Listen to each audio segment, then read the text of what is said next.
সুপ্রিয় দর্শক, আসসালামু আলাইকুম।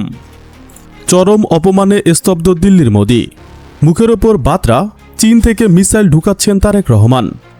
যে কাজ দেশের অন্য কোনো সরকার আজ পর্যন্ত করার সাহসটুকু দেখাতে পারেনি, তারেক রহমান ঠিক সেই কাজটাই করে দেখালেন। নরেন্দ্র মোদীর নেতৃত্বাধীন সরকার বাংলাদেশ থেকে এমন এক প্রতিক্রিয়ার সম্মুখীন হচ্ছে যার জন্য তারা মোটেও প্রস্তুত ছিল না। বিগত দেড় দশকে ঢাকার তরফ থেকে যে ধরনের বশতা বা নিঃশর্ত অনুগত্য দেখতে দিল্লি অভ্যস্ত হয়ে উঠেছিল, সেই চেনা চোখ সম্পূর্ণ ভেঙে চুরমার করে দিয়েছে প্রধানমন্ত্রী তারেক রহমান। নরেন্দ্র মোদীর পাঠানো আনুষ্ঠানিক আমন্ত্রণপত্র ঢাকা টেবিলে পড়ে আছে, অথচ তা দেখারও যেন সময় নেই তারেক রহমানের। এক নজিরবিহীন সাহসিকতার সাথে ভারতের এই আমন্ত্রণকে ঝুলিয়ে রেখে তারেক রহমান স্পষ্ট বার্তা দিয়েছেন, ভারতকে আর গোনার টাইম নেই। বাংলাদেশের আগামী 12 ও 13 সেপ্টেম্বর নয়াদিল্লিতে বসতে যাচ্ছে ব্রিক্স শীর্ষ সম্মেলনের আউটরিচ পর্ব। বিশ্বের উদীয়মান অর্থনীতির 9টি দেশের এই প্রভাবশালী জোটের অন্যতম আয়োজক ভারত।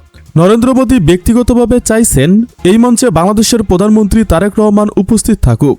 এই লক্ষ্য পূরণে ভারত রীতিমতো মরিয়া হয়ে উঠেছে।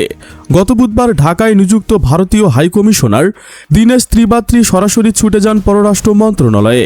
সেখানে তিনি রীতিমতো রিকোয়েস্ট করে জানান, বাংলাদেশের নতুন প্রধানমন্ত্রীকে স্বাগত জানাতে ভারত অধীর আগ্রহে অপেক্ষা করছে। কিন্তু ঢাকার তরফ থেকে সে উত্তরটি দেওয়া হয়েছে, তা শুনে মোদী হতবাক হয়ে গিয়েছে। পররাষ্ট্রমন্ত্রী সাফ বলে দিয়েছে, ঢাকায় কোনো তাড়াহুড়া করবে না। বাংলাদেশ এই জোটের পূর্ণাঙ্গ সদস্য নয়, তাই এই আমন্ত্রণে সাড়া দেওয়ার কোনো বাধ্যবাধকতাও নেই। দিল্লির এই আমন্ত্রণের প্রতি ঢাকার এমন শীতল মনোভাব একদিনে তৈরি হয়নি। এর পিছনে রয়েছে সুনির্দিষ্ট এবং শক্ত কিছু কারণ। গত 17 জানুয়ারি বর্তমান সরকার শপথ নেওয়ার পরপরই নরেন্দ্র মোদী প্রথম বিদেশি রাষ্ট্রপ্রধান হিসেবে তারেক রহমানকে ভারত সফরের আমন্ত্রণ জানিয়েছিলেন। ভারতের লোকসভার স্পিকার এম বিড়লার মাধ্যমে পাঠানো সেই বিশেষ চিঠিতে কেবল প্রধানমন্ত্রী নয়, তার স্ত্রী ডক্টর জুবাইদা রহমান এবং কন্যা জাইমা রহমানকেও সুবিধাজনক সময়ে ভারত সফরের আমন্ত্রণ জানানো হয়। সাধারণত ভারতের মতো শক্তিশালী প্রতিবেশীর কাছ থেকে এমন আমন্ত্রণ এলে অতীতে তড়িঘড়ি করে সফরের দিনক্ষণ চূড়ান্ত করার নজিরই দেখছে বিশ্ব।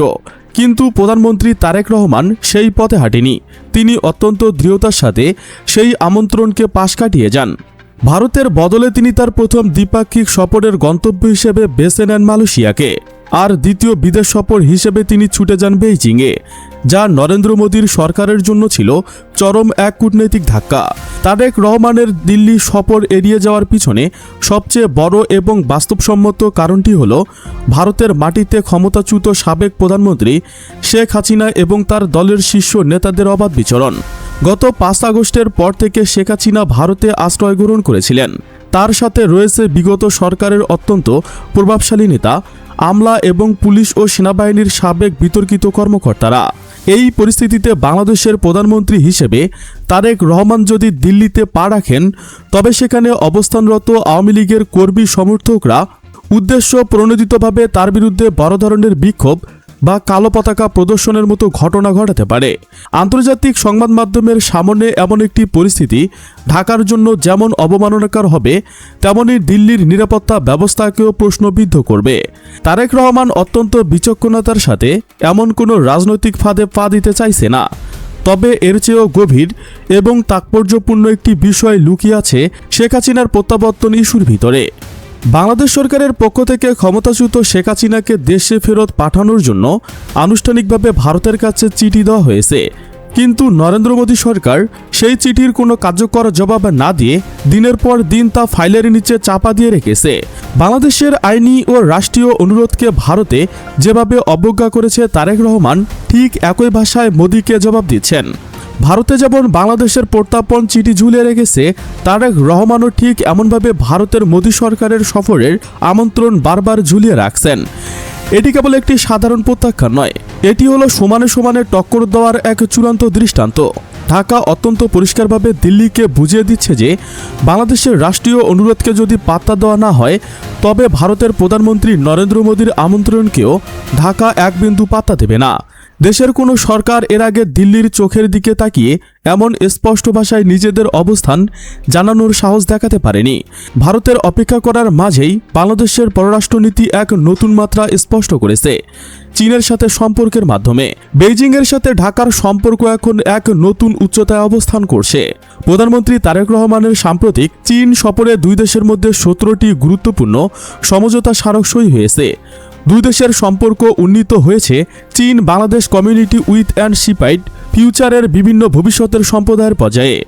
এটি প্রমাণ করে যে বাংলাদেশ তার উন্নয়নের অংশীদার হিসেবে নির্বাচনে ভারতের ওপর নির্ভরশীলতার বৃত্ত থেকে সম্পূর্ণ বেরিয়ে এসেছে। বর্তমানে বাংলাদেশের সিদ্ধান্ত বাস্তবায়নের পর্যায়ে থাকা প্রায় $400 মিলিয়ন বেশি বিদেশি বিনিয়োগের 92% আসছে বিভিন্ন চীনা প্রতিষ্ঠানের কাছ থেকে। স্বাস্থ্যসেবা, শিল্পাঞ্চল স্থাপন, বন্দর উন্নয়ন থেকে শুরু করে তিস্তা মহাপরিকল্পনার মতো অত্যন্ত গুরুত্বপূর্ণ খাতগুলোতে চীনের সাথে সরাসরি কাজ শুরু করেছে ঢাকা। যেখানে ভারত বছরের পর বছর ধরে তিস্তা চুক্তি ঝুলিয়ে রেখে বাংলাদেশকে পানি শূন্য করে রেখেছে, সেখানে চীনের সহযোগিতায় তিস্তা অববাহিকার উন্নয়ন বাংলাদেশের জন্য এক যুগান্তকারী পদক্ষেপ।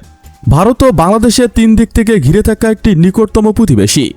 দীর্ঘমেয়াদে এমন একটি ভৌগোলিক বাস্তবতায় দাঁড়িয়ে দিল্লির চরম বিরক্তির কারণ হওয়াটা যেন যে কোনো দেশের জন্য একটি বড় চ্যালেঞ্জ। ইতিহাস সাক্ষ্য দেয়, ভারতের সাথে সম্পর্ক তলানিতে গিয়ে ঠেকলে সীমান্ত বাণিজ্য, নদীর পানি বন্টন কিংবা আঞ্চলিক নিরাপত্তার মতো ইস্যুগুলোতে দিল্লির চরম অসহযোগিতা হতে পারে।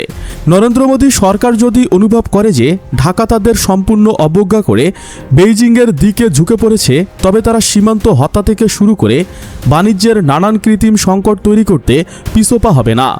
কিন্তু প্রধানমন্ত্রী তারেক রহমান এই সমস্ত সম্ভাব্য ঝুঁকির কথা জেনেও যে অটল অবস্থান গ্রহণ করেছে তা বাংলাদেশের ইতিহাসে এক বিরল ঘটনা। তিনি দেশের মানুষের আবেগ এবং জাতীয় মর্যাদাকে সম্পূর্ণ অগ্রাধিকার দিয়েছেন। চীনের ওপর নির্ভরশীলতার ক্ষেত্রেও কিছু বাস্তব বিষয় সামনে চলে এসেছে। বিগত 15 বছরের শাসনামলে শেখ হাসিনা সরকারের সবচেয়ে বড় বাণিজ্যিক অংশীদার ছিল এই চীন। মেগা প্রকল্প থেকে শুরু করে দেশের অবকাঠামো খাতে বেইজিং কোটি কোটি ডলারের বিনিয়োগ ছিল। কিন্তু তখনই শেখ হাসিনা সরকারের পতন অনিবার্য হয়ে ওঠে। তখন চীন তার পাশে এসে দাঁড়ায়নি।